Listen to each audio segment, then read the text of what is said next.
ఉన్నాడు. కాబట్టి బాప్తిసం పొందినటువంటి ఒక దేవుని బిడ్డ నిజంగా పునరుత్థానం పొందటానికి ఒక సూచికముగా నిలబడుతున్నాడు. ఎందుకంటే పాపములకు చనిపోయారు, దాని కొరకు పాతి పెట్టబడ్డాడు. మూడవ స్టెప్, నూతన జీవంతో లేపబడ్డాడు.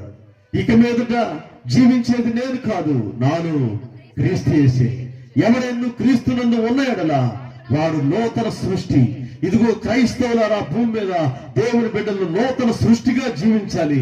అంతేగాని కంపు కొట్టే, కుళ్ళు పట్టినటువంటి నీచమైనటువంటి బుద్ధులు, స్వభావాలతో జీవించినటువంటి వాళ్ళు పునరుత్థానంలో పాలు పొందరు.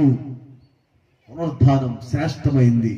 యేసుక్రీస్తు యొక్క అనుభవాలు, యేసుక్రీస్తు యొక్క స్వభావాలు, దైవికమైనటువంటి అనుభవాలు, స్వభావాలను పొందుకుంటూ జీవించినటువంటి వారిలో పునరుత్థాన బలం అనేది క్రియ చేస్తా ఉంది. కాబట్టి సంఘమంతా, ఆది అపోస్తలుల కాలంలో దేవుని సంఘమంతా కూడా పునరుత్థాన బలం